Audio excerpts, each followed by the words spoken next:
Hello friends, সবাইকে welcome জানাই নতুন একটি ভিডিওতে। এই মুহূর্তে যে আপডেটটির দিকে আমরা নজর রাখবো সেটি হচ্ছে প্রাথমিক নিয়োগে বেশি মার্কস পাওয়া ক্যান্ডিডেটদের চাকরির মামলার শুনানিতে তার পুঙ্খানুপুঙ্খ বাংলায় ব্যাখ্যা থাকবে এই ভিডিওর মাধ্যমে। আজ বিস্তারিত শুনানি হয়েছে। বেশি স্কোর পাওয়া চাকরি প্রার্থীদের চাকরির দাবি কি মেনে নিল কলকাতা হাইকোর্ট? মাননীয় বিচারপতি অমৃতা সিনহা তিনি কি নির্দেশ দিলেন, বিস্তারিত থাকবে। অর্ডারের সমস্ত দিক আমরা অ্যানালাইসিস করব, সম্পূর্ণ শুনানিটা তুলে ধরার চেষ্টা করব। তো কোনো রকম স্কিপ না করে শেষ পর্যন্ত দেখার অনুরোধ রইল। তো চলুন বিস্তারিত আমরা জেনে নিই। 2016 সালের প্রাথমিক নিয়োগে হাই স্কোর পাওয়া ক্যান্ডিডেটদের এই মামলায় পিটিশনারদের পক্ষ থেকে কথা বলছিলেন সুদীপ্ত দাশগুপ্ত এবং অন্যদিকে প্রাথমিক শিক্ষা পর্ষদের হয়ে কথা বলছিলেন সুবীর সান্যাল মহাশয়। তো শুনানির একদম শুরুতেই পিটিশনারদের পক্ষ থেকে সুদীপ্ত দাশগুপ্ত মহাশয় তিনি এই মামলার মূল ব্যাকগ্রাউন্ডটা তিনি তুলে ধরেন। তিনি বলেন যে প্রাথমিক শিক্ষা পর্ষদ 2016 সালে রিক্রুটমেন্ট প্রসেস তারা শুরু করে। সেই রিক্রুটমেন্ট প্রসেসে আমার এই ক্যান্ডিডেটরা তারা যখন আবেদন জানায় তখন নন ট্রেন্ড হিসেবে তারা আবেদন জানায়। তো যখন ইন্টারভিউ প্রসেস শুরু হয় তখন এই সমস্ত ক্যান্ডিডেটদেরকে স্পেশাল বিএড ডিগ্রি তারা যখন শো করায় তখন তাদেরকে অ্যাজ এ ট্রেন ক্যান্ডিডেট হিসেবে প্রাথমিক শিক্ষা পর্ষদ তারা গণ্য করে। তো তারপর তাদের ট্রেন হিসেবে তারা চাকরি পায় এবং বেশ কিছু মাস পরে গিয়ে এই সমস্ত ক্যান্ডিডেটদের তাদেরকে চাকরি থেকে টার্মিনেশন লেটার ধরানো হয় বা চাকরি বাতিল করে দেওয়া হয়। সেখানে কারণ দেখানো হয় যে এই স্পেশাল বিএড ট্রেনিং প্রাথমিক শিক্ষক নিয়োগ প্রক্রিয়ার জন্য ভ্যালিড ডিগ্রি নয়। সুদীপ্ত দাশগুপ্ত আরো বলেন যে আমার এই মামলার ব্যাকগ্রাউন্ড হলো যে আমি একজন নন ট্রেন প্রার্থী হিসেবে এই প্রাথমিক শিক্ষক নিয়োগ প্রক্রিয়ার ফর্ম ফিল আপ করেছিলাম। 2016 রিক্রুটমেন্ট প্রসেসে এই আনট্রেন টিচার বা আনট্রেন প্রার্থীদের অ্যালাউ করা হয়েছিল। লাস্ট নিয়োগ হওয়া ক্যান্ডিডেটদের যে মার্কস, সেই মার্কসের থেকে আমার ক্যান্ডিডেটদের অনেক বেশি মার্কস রয়েছে, হায়ার দ্যান মার্কস রয়েছে নন ট্রেন ক্যাটাগরিতে। মাননীয় বিচারপতি অমৃতা সিনহা তিনি প্রশ্ন করেন যে লাস্ট যে ক্যান্ডিডেট তিনি কি আনট্রেন category? Yes my lord. Sudipta Dasgupta আরো বলেন যে এই প্রার্থীদের চাকরি থেকে টার্মিনেশন লেটার ধরিয়ে কনসার্ন ডিপিএসসি তথা মুর্শিদাবাদ ডিপিএসসি তারা জানায় যে আমরা এই মুহূর্তে সিদ্ধান্ত নিতে পারবো না, যেটা করার যা করার সেটা ডিসিশন নেবে প্রাথমিক শিক্ষা পর্ষদ। সুতরাং প্রাথমিক শিক্ষা পর্ষদের ফাইনাল সিদ্ধান্তই হবে চূড়ান্ত।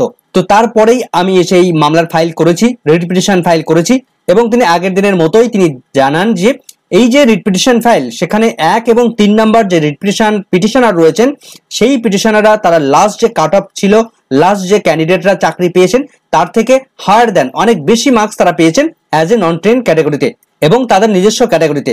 পিটিশন নাম্বার 2 যিনি রয়েছেন তিনি একজন ওবিসি এ ক্যাটাগরির ক্যান্ডিডেট। তো সেখানে ওবিসি এ ক্যাটাগরির ভ্যাকেন্সি না থাকাতে তাকে জেনারেল হিসেবে ট্রিট করা হবে তার নির্দিষ্ট ভ্যাকেন্সিতে।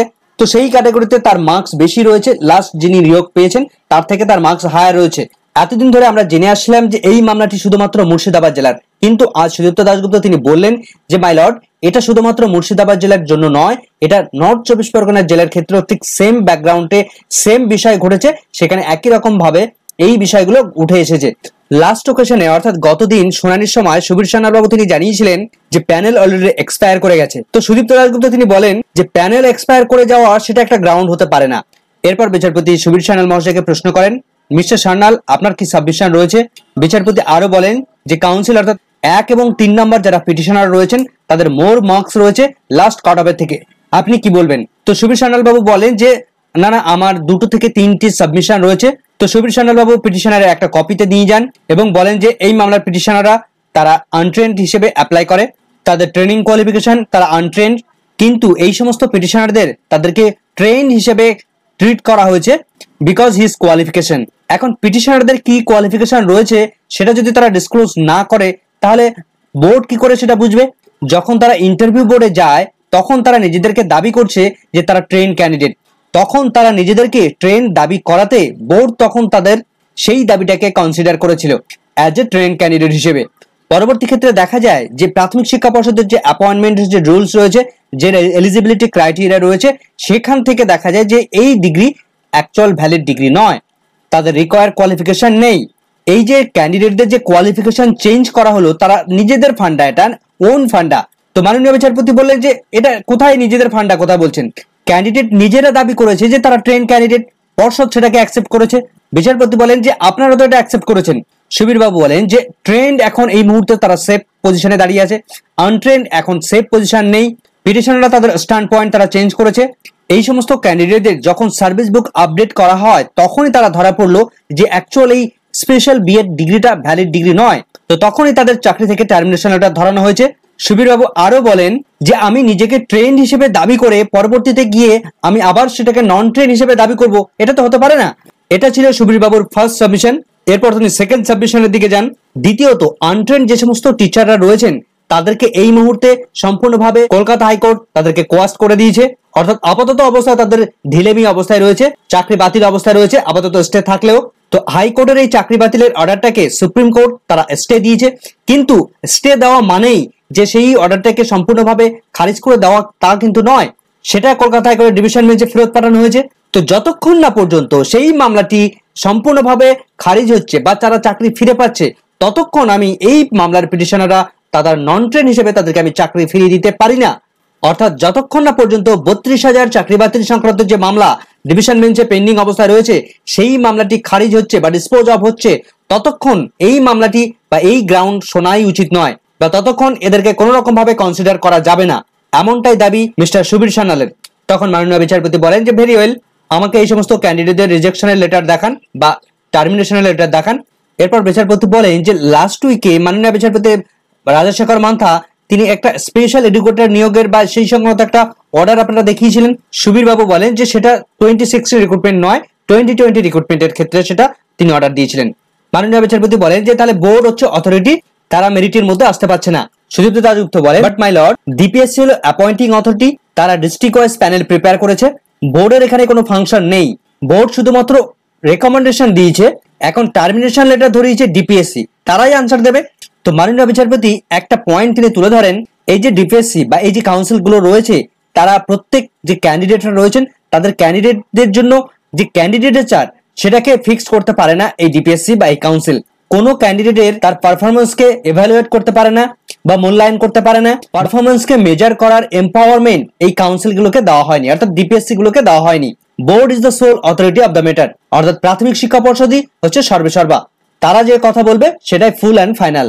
সুদীপ্ত দাশগুপ্ত বলেন যে মাই লর্ড, বোর্ড হচ্ছে অনলি ফর রেকমেন্ডেশন প্রদান করার জন্য তারা রেকমেন্ডেশন দেয়, কিন্তু ডিপিএসসি তারা অ্যাপয়েন্টমেন্ট প্রদান করে। ক্যান্ডিডেটদেরকে অ্যাজ এ ট্রেন্ড হিসেবে রেকমেন্ডেশন দিয়েছিল প্রাথমিক শিক্ষা পর্ষদ। Yes my lord, show me your first letter of appointment.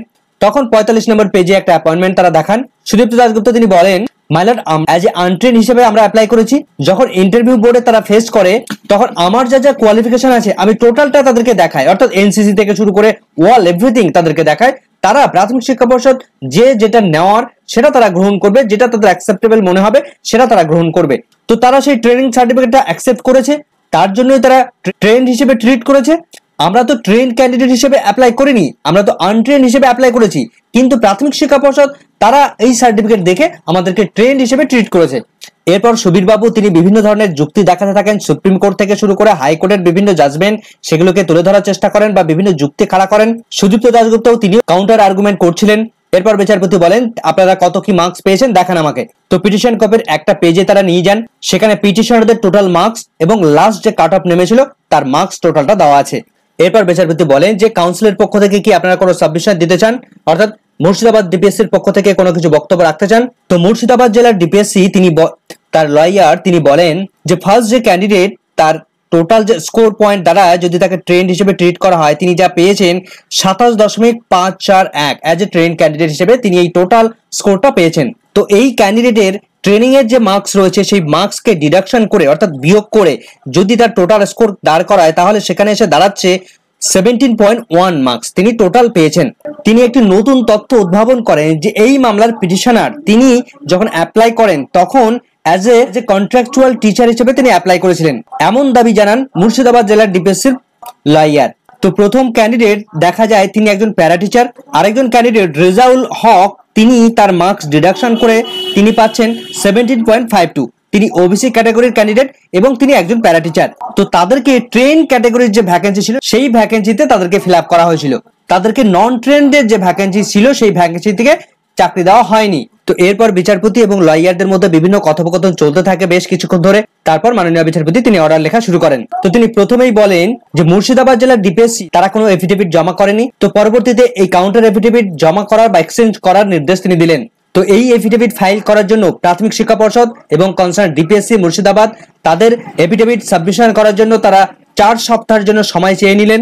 মাননীয় বিচারপতি তিনি সেটাকে কনসিডার করে নিলেন এবং বলে দিলেন লিবার্টি টু মেনশন, যে কোনো সময় সেটাকে মেনশন করানো যেতে পারে। তো এরকম অর্ডার দিয়ে সবাই মোটামুটি সব লয়াররা মোটামুটি চলে যাচ্ছিলেন, কিন্তু তার পরবর্তীতে সুদীপ্ত দাশগুপ্ত তিনি আবার ফিরে এলেন। ফিরে এসে বললেন যে মাই লর্ড, আমার পিটিশনারদের অন্তত একটা সুযোগ দিন যাতে করে তারা এই ডিএলএড যে কোর্স ইতিমধ্যে তাদের লাস্ট ফর্ম ফিল আপ চলছে সেখানে তারা যেন অ্যাপ্লাই করতে পারে। তো মাননীয় বিচারপতি সেটাকে কনসিডার করলেন এবং তিনি অর্ডার কপির মধ্যে উল্লেখ করে দিলেন যে এই পিটিশনারদের তাদের যেন এই ডিএলএড ট্রেনিং কোর্সে তাদেরকে অ্যাকোমোডেশন করতে দেয়, অর্থাৎ তারা এই ট্রেনিং কোর্সে যেন ফর্ম ফিল আপ করতে পারে তার জন্য তিনি অর্ডার দিয়ে দিলেন।